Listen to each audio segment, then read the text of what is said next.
All right, welcome back to the Built to Grow podcast. I'm your host, Tim Lyons, in studio, joined as always by Randy Angston with the Iron Circle shirt. Ooh, yeah. That's a good one. This is one of my favorite.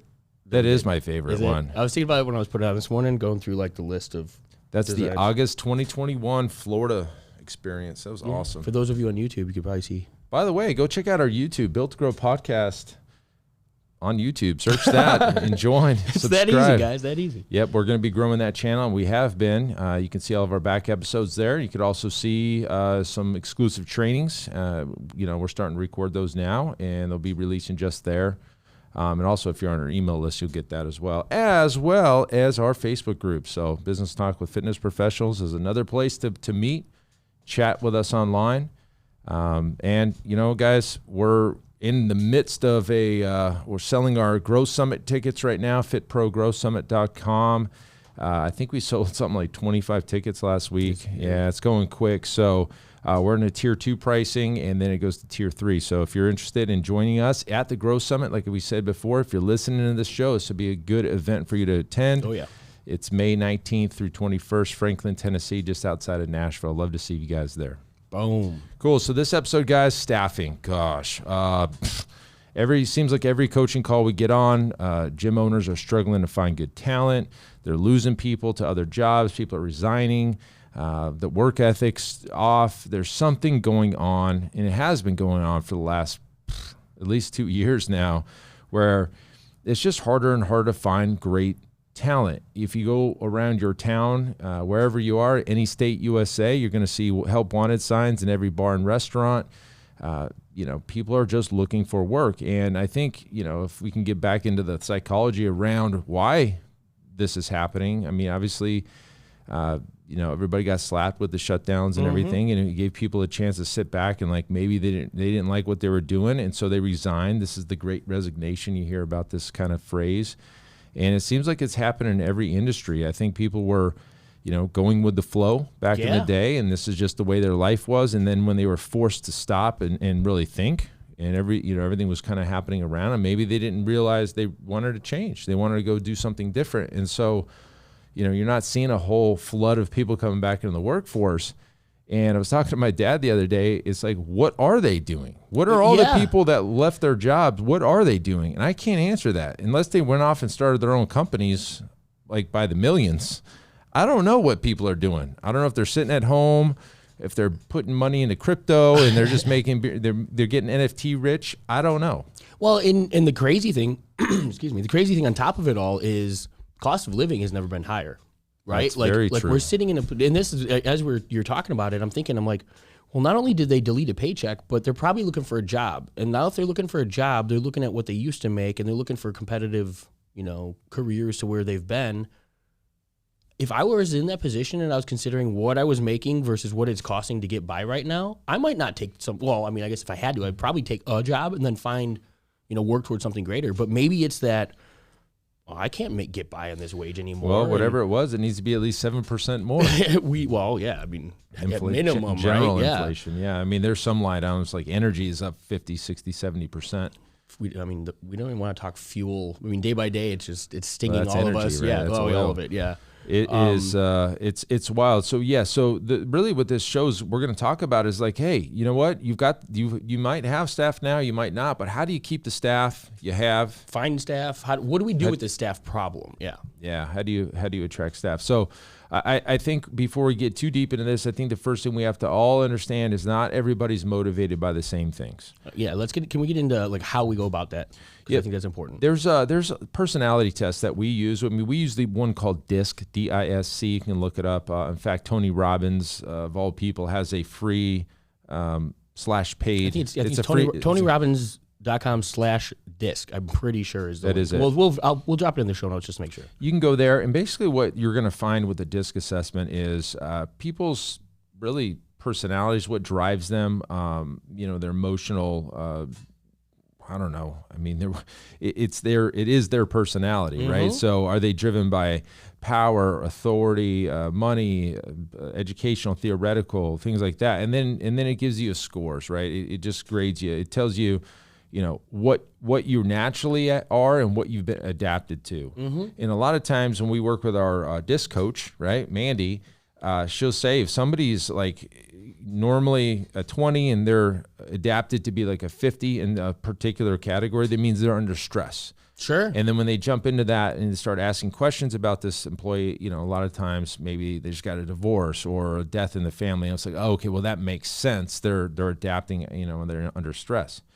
But when you find out what your staff's motivated by, well, then you can put them in the right positions. You can incentivize them, the way they want to be incentivized.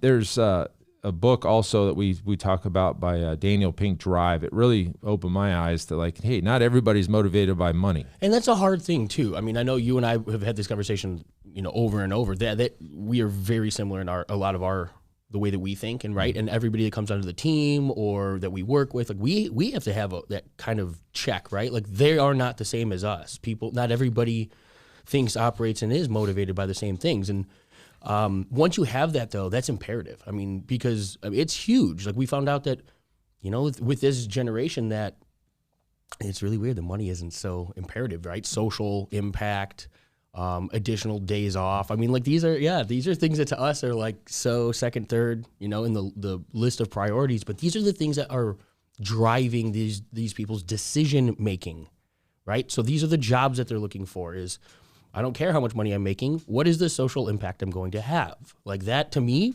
I don't get it, but I understand that that's how they operate, and then we have to use that to our, to the advantage and put that into play, right? So how do you incentivize somebody like that, right? Does your business offer charity work? Yeah, outreach, exactly, some sort of like community impact or things like that. But if not, maybe that's what you're lacking, and maybe that's what your team is already looking for. And you don't have that as part of your structure. So maybe that's just a quick, easy fix or something. But this is information. This is data. What you do with it is where it's going to matter. So. Yeah, and there's nothing worse than losing a good employee. So getting in there and understanding quickly what drives them is going to help you make decisions around that particular employee.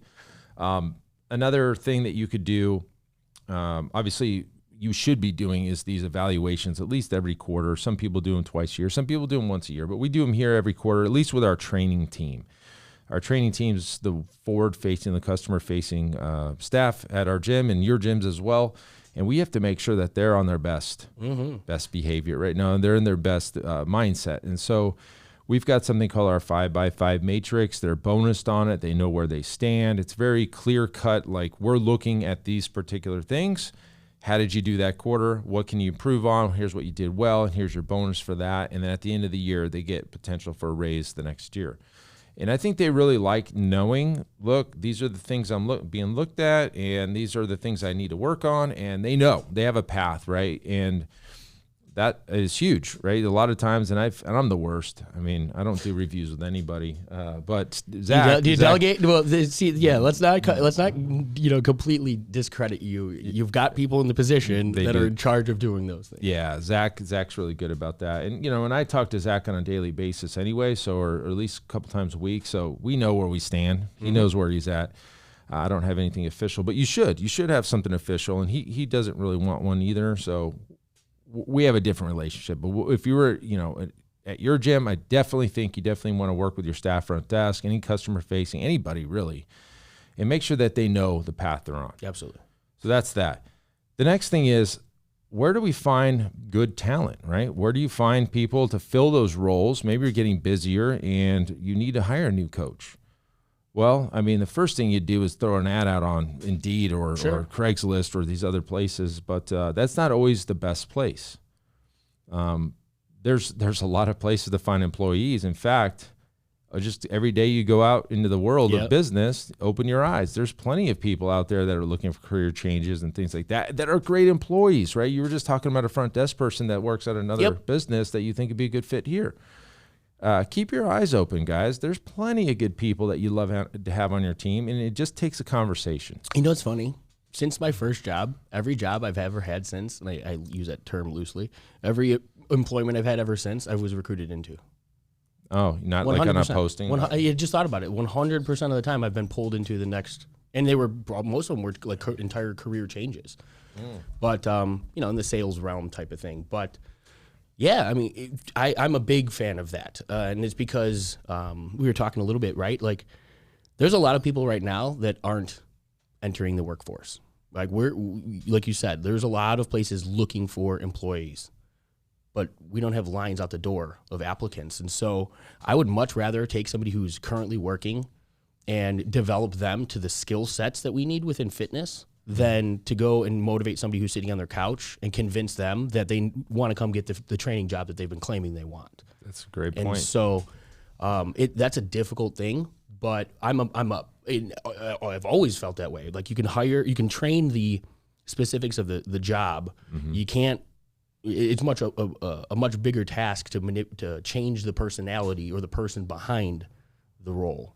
And so find the person, teach them the role, rather than fitting the role and trying to force the person into it. And some of it goes back to like the DISC assessments. And I know the term that we use with our coaching clients is ensuring we have the right people in the right seats of the bus. Sales is a big one, right? We don't want to put that nurturer, that giver, that person who is completely resistant around asking for the sale into that sales seat and expect them to succeed. That is a difficult task to do. And so when you know what's appropriate for each of these people, you can also tailor how they're incentivized, but then also the position that they're in, making sure that their talents are utilized within your four walls. It's funny. Back in the day, and I've told this story several times, the type of coach we're looking for has changed dramatically over the years. In the beginning, we were always looking for the most educated, the scientific coach, the one that studies, human movement on a daily basis, is always watching research and everything else, and always looking for the best way to train. While that is good in some aspects, I think it's probably not the person we've been looking that we need. And most of you don't need. You might need one of those types of people to have a program design role or something like that, but the clients don't care about that. It's funny. It reminds me of coaching that we do here, right? It's because that's the person who has all the information, but the information versus the application or the ability to deliver that, to coach it, is not the same, So having that information and having those resources, but the ability to deliver that to the client, communicate that to the client, the energy, the excitement, all of that stuff is where we've seen the training actually elevate. Because of the retention elevates too. When you have a coach that's a coach, like a hoorah, I'm in your corner, they care about the client. That's the coach we're looking for these days. Yeah, I could care less about the scientific and all the degrees and all the stuff there. We had the highest level of everybody training. It was CS with distinction. I'm like every single one. Every one of my coaches yeah. was a CS coach. Yep. And while that's great if you're in the professional sports world, you kind of need to have that. But in the training gyms that are training general population, that's not required. No. In fact, it's probably not needed. And we at could all. even go as far as to it does cause rifts, right? Like the speed of the workouts got drastically changed. The overcorrection or like the need to kind of like educate, like it was a seminar as opposed to just like, hey, we have an hour together, like. Let's get this person's work doing done. It safe. Let's keep them moving, know? Yeah.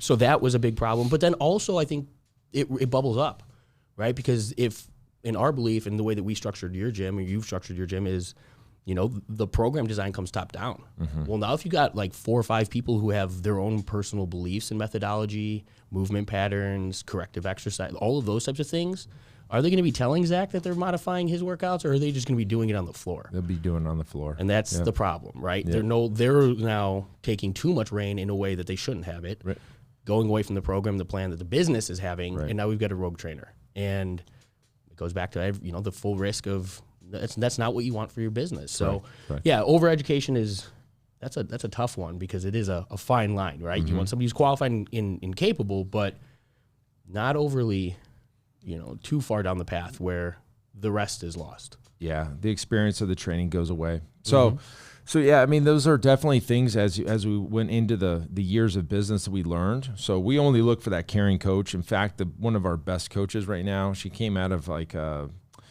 like a social work. Like she would go into like homeless shelters and help these, like very nurturing and caring. And she's also a trainer too. And so she came in here. Our clients love her. Yeah. Well, she loves the clients, Yeah. and that's really what it comes to, right? She loves to talk to people. She loves people. She loves helping.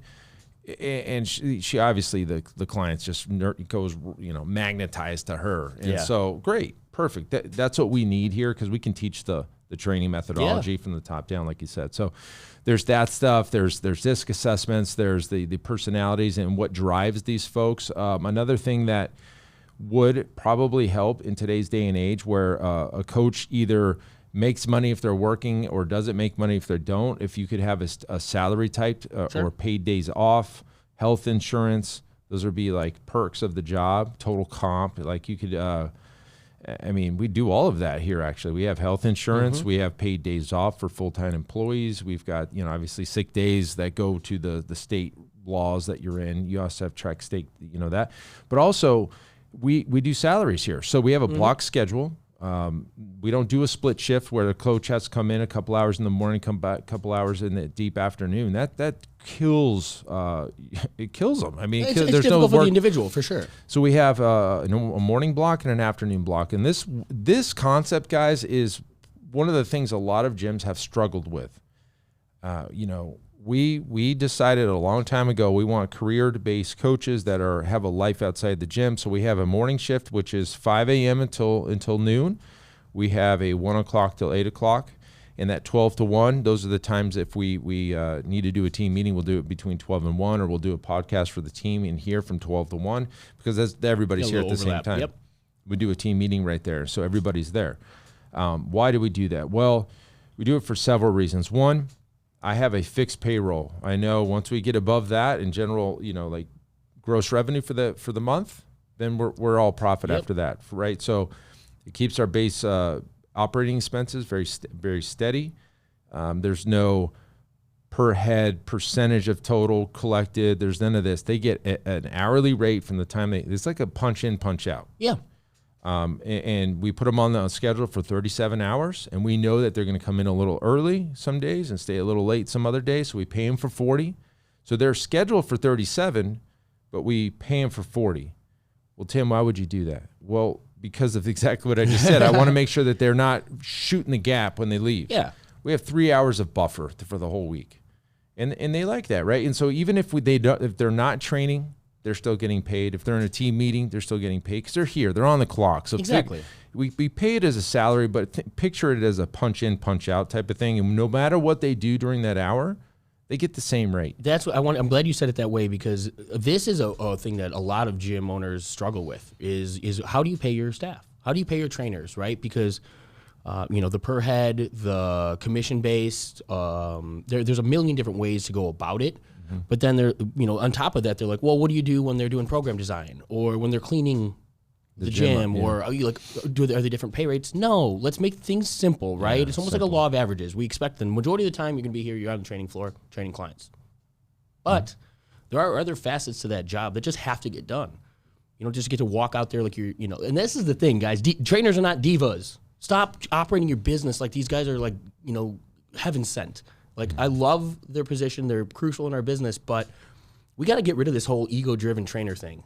There's so many businesses that just cater to their trainer because we're afraid of losing them. And, guys, your trainer is there. It's a role in your business. It's as relevant as every other one, but just it's equally as relevant. And that's what people need to understand. It's a great point. We were just working with a coach that, is paying some coaches package deals. Some are being paid salary. Some are hourly. It's just keep it simple, right? That's so much easier just to clock in, clock out. Whatever you do in that block of time, you get paid the same. And then have the conversation with the trainer. I know every one of your trainers has the ability to work out during their shift. Well, maybe not every single day, but there's time that they're here. If they've got their other stuff done, they can walk to the training floor and get a lift in.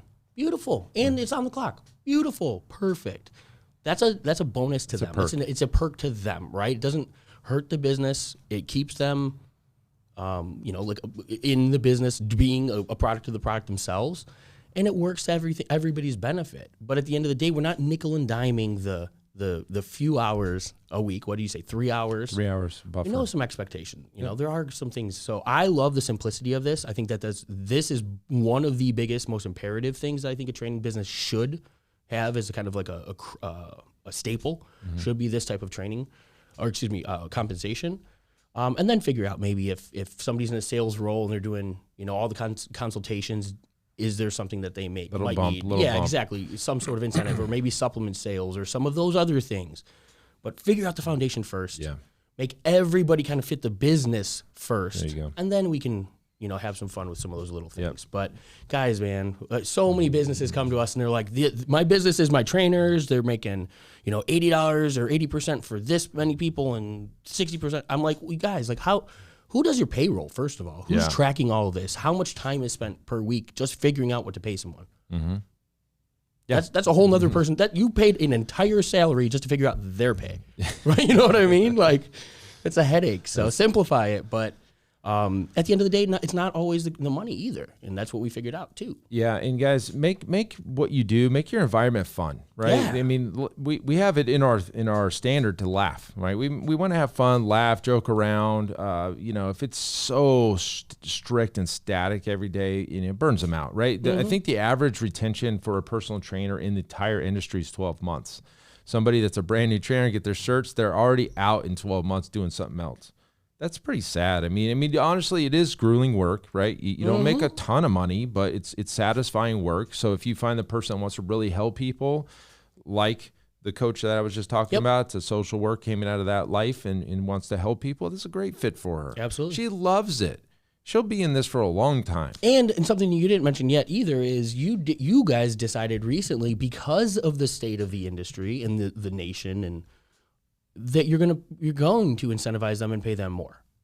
Just recently, everybody recently got a bump, and so, you know, guys, that's an unfortunate circumstance to the business owner. I mean, like, you didn't have to do that, but you knew damn straight that if you do, it's much easier to keep and retain them than it is to take the risk of, you know, them leaving and having to restart that, figure it out all again with somebody new. It's absolutely true. We made a game 10 decision in January. Like, look, we're going to need to pay these folks more, our coaches more. That was just the state of the market. That's everybody wants more money. The cost of living's gone up. We took a little hit, but we decided globally everybody got a little bump, and they weren't expecting it.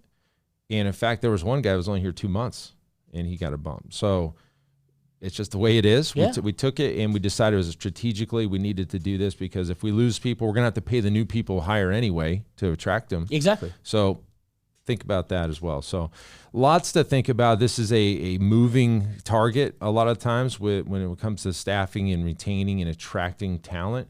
There's a lot of things, and we dropped a lot of little hints and nuggets in this episode to tell you, like, hey, take a look at what you're doing. You could do it better, like Jordan Peterson. Yeah. If anything could be done, it could be done better or worse. Yeah. Take a hard look.